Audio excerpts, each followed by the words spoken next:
think wins in a fight, you or Prime Floyd? Me. No questions? Why would you think that I would say Floyd? Not another guy in the world that can beat you right now. That's Mayweather level. Head to head at their welterweight primes, Bud versus Floyd. I feel like a lot of us might actually be picking Bud right now. But what he achieved, I cannot put him above Mayweather or Pacquiao because he got these opportunities so late. That's the problem with Bud's career, right? It bloomed kind of late. Bud's been the best man for 12 years. But no one gave him credit because he didn't go tell you he was the best man. He didn't market that. He just went out and fought and beat people and knocked people out. So he had to move up and take the bigger fight. Terence Crawford quickly fired back at Floyd Mayweather's claim that he could beat him, saying with confidence that he'd defeat Floyd even in his prime. He explained that his legacy is built on taking every challenge, never avoiding anyone, and always stepping up. Crawford also hinted that if a real fight with Mayweather ever happened, he wouldn't hesitate to take it. Then he started going like this. And then that's when Floyd started taking over. What do you want your legacy to be like when your career is all said and done? What do you want people to remember you for? Oh, man. Everybody's asking me the question. I always be like, man, it's whatever it's their opinion. Everybody gonna have a different opinion of Terence Crawford, you know, but one thing they can't say is that I ducked anyone. You know, I fought everyone that was available to fight. Dan Raphael says Terence Crawford has nothing left to prove. He's already dominated divisions, unified titles, and beaten top fighters with ease. At this stage, Raphael believes it's not about proving himself anymore, but about enjoying the respect he's earned. In his view, Crawford's record has already gone beyond expectations, and adding more fights won't really change his place in history.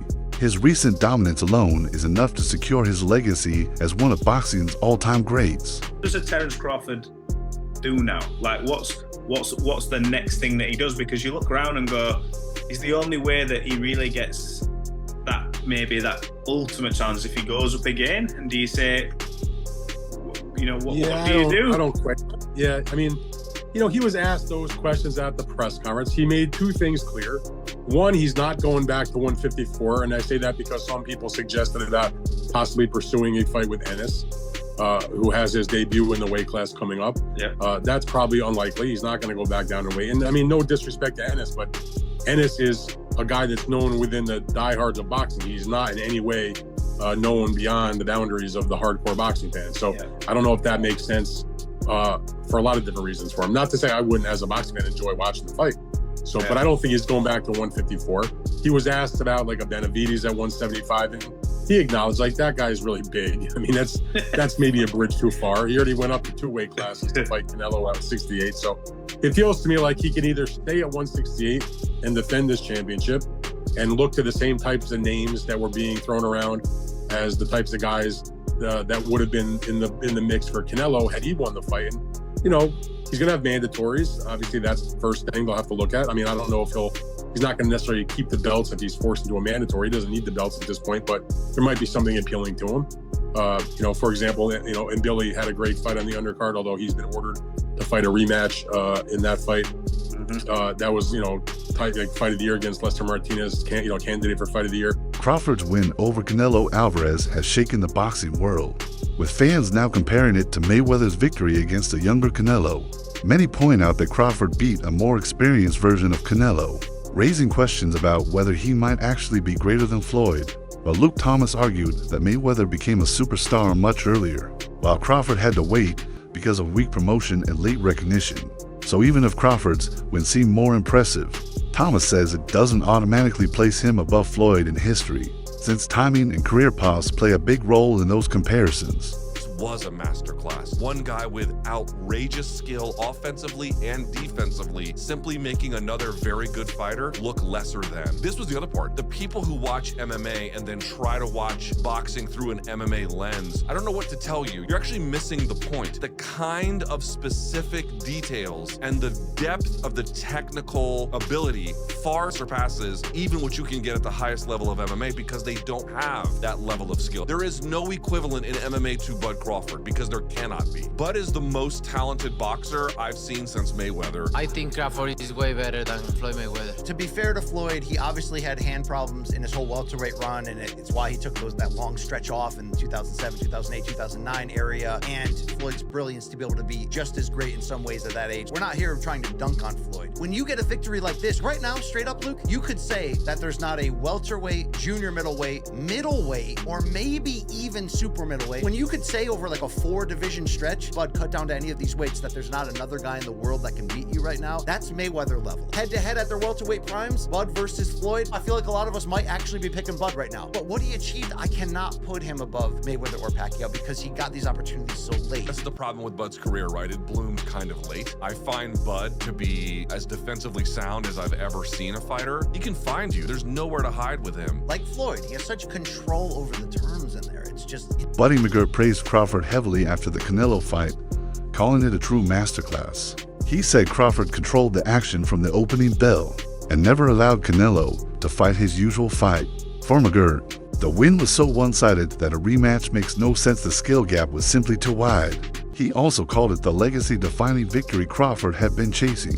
And now that he's beaten a star like Canelo in such dominant fashion, McGirt believes his place in boxing history is secure, and he has nothing left to prove.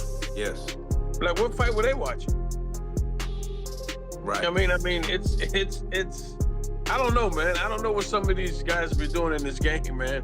Some people, in situations like that, they should ask them, listen, just turn in your license, bro. Because there's no way in hell the fight was that close. Right. I mean, come on, man. It's just, it's not fair.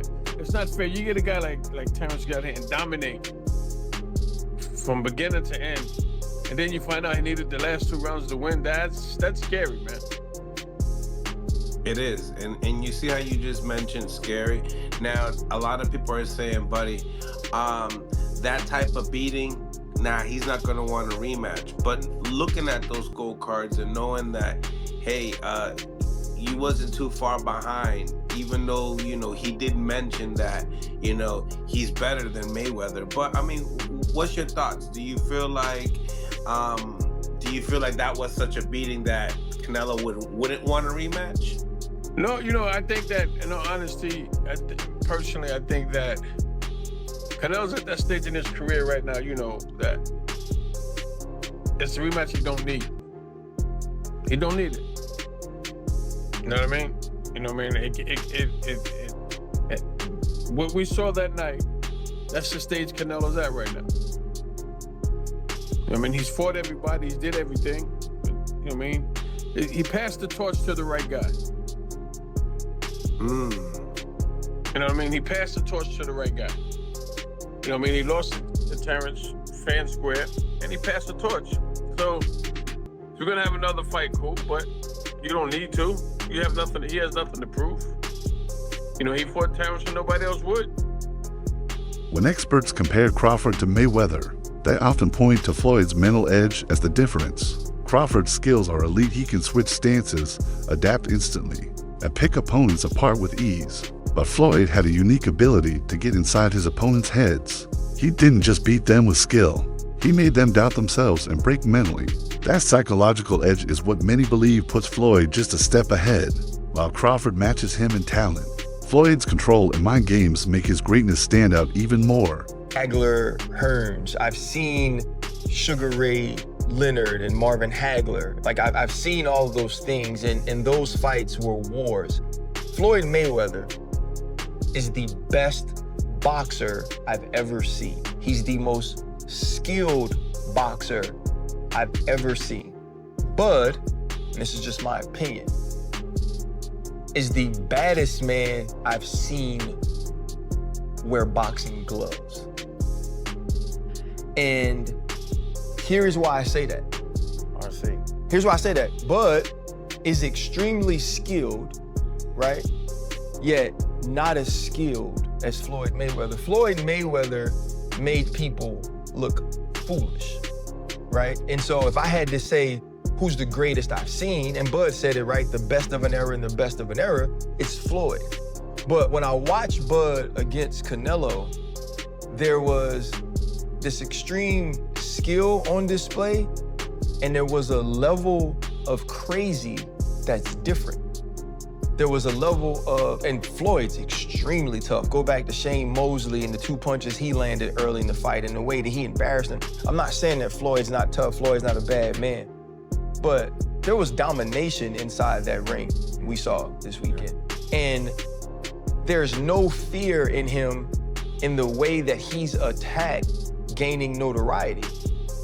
Bud's been the baddest man for 12 years. But no one gave him credit because he didn't go tell you he was the baddest man. He didn't market that. He just went out and fought and beat people and knocked people out. So he had to move up and take the bigger fights and the better fights, and he was Errol's. Terence Crawford has been proving his talent for years, but because he wasn't flashy or loud, he often stayed out of the spotlight, while other fighters built hype with trash talk and big personalities. Crawford let his performances speak for themselves. That approach earned him respect from hardcore fans, but left him overlooked by the mainstream. Only after his huge wins over Errol Spence Jr. and Canelo Alvarez has the wider public truly started to notice. Still, some critics argue it may be delayed since he's already deep into his career, and had he gained this attention earlier, his legacy might look very different. How great he was. Canelo cemented him on what is the two-headed monster that marks the greatest of the 2000s. Floyd Mayweather is on that, and Bud Crawford is right next to him. I don't think we have to pick on who's better. I think they both dominated their eras equally. Floyd Mayweather has always refused to admit that any boxer could be greater than him, not even Muhammad Ali. Now that Terence Crawford is achieving things that put him in that same conversation, questions about Floyd's ego are back in play. Crawford's dominant win over Canelo has people mentioning his name alongside Floyd's, and that's not easy for Mayweather to accept. Critics believe Floyd wants to remain the undisputed king of boxing, so when someone like Crawford gets close, it feels like a threat to his pride and legacy. That's why many see Floyd's reactions as driven by jealousy. Puts him on par with Floyd Mayweather Jr., and you know Floyd Mayweather Jr. doesn't like that. Floyd Mayweather Jr. is one of the biggest egos in the sport, so much so that he could not find a way to give Muhammad Ali credit as being a top 5 fighter and claimed that Roberto Duran sits above Muhammad Ali, right? Why? Because Floyd wants to be better than Muhammad Ali. He completely redid his image when he became Money Mayweather to pretty much copy from calling himself the GOAT, calling himself TBE, right? Whole thing. Very disrespectful of Muhammad Ali when he was coming up, when after Floyd Mayweather Jr. wound up being at the top of the sport. So now that Terence Crawford has firmly placed himself at the top of boxing, and not just as the pound for pound fighter right now, many people are saying, hey, shouldn't he be considered one of the greatest fighters of all time? Isn't this a realistic conversation we can have? So what does that do? That butts Terence Crawford right up against Floyd Mayweather. So when Floyd was asked a series of questions, right? Because Floyd has a fight coming up. I do believe it may be in January. I think it may be in January or early 2026, I believe is the time frame, where Floyd Mayweather Jr. is going to be fighting Mike Tyson in I believe this is going to be an... Sean Porter spoke directly with Terence Crawford about what drives him to take on fights others might avoid. Crawford explained that people have doubted him for years, saying he wasn't built for the elite level. Instead of backing down, he turned that doubt into fuel. Beating Spence and Canelo wasn't just about adding big names to his resume, it was personal. Those victories were Crawford's way of proving everyone who doubted him completely wrong. Close to him when you want to, not when he wants you to. And you know what I mean? That's how it was. I know, I'm sorry, I know this is bad production, but we gonna need you to turn that phone to the side. I know, I'm thinking about Happy right now. I'm like, he know better. That's better. Go ahead, Ant, go ahead. Hey, but you know how, man, me and Sean, we know you personally. I had people telling me, nah, man, this is a money grab. he just went up there for the money. I said, man, if you know this dude, but you mentally, bro, I put you in the same category as Michael Jordan and Kobe Bryant. I'm like, he wants to be great. Y'all want the money, but want to be great. Where that come from, man? It's just me, you know what I mean? Like, I think all the greats is just born with that competitiveness, you know? And like I said, you know, a lot of people, they didn't want me to accomplish the feat over Canelo. It wasn't that it wasn't possible. They didn't want me to be the one to do it because I was the one that they was blackballing for years. I was the one that they said, you know, wasn't gonna make it to this table. I was the one that they said couldn't sell. I was the one that they said, you know, made bad business decisions. So of course they don't want me to be the one to make it to the top and then conquer. Porter highlighted that what truly sets Crawford apart is his willingness to embrace the toughest challenges. While many fighters look for the easier path, Crawford actively seeks out the hardest fights available. That mentality is what's put him in the conversation with the all-time greats. It's not just his skill that stands out, it's his heart, grit, and refusal to take shortcuts. That kind of mindset is what builds a legacy that lasts forever. All odds, because now this is a slap in the face to every person that ever wrote a bad article about me, about anything. Probably the best fit of all. And a lot of people get mad at me because I said, when it comes from pound for pound that I ever seen it in my lifetime, ever, I got Floyd, then I got you. They're like, well, what about blah, blah, blah? I said, this is who I seen. I seen Bud, I seen Floyd. I can't talk about what happened in the 20s and the 40s. I can talk about what I seen now. Do you feel like, Bud, you stamped your legacy and we're going to forever say, well, you could have beat this person, you could beat that person, you feel like you did it?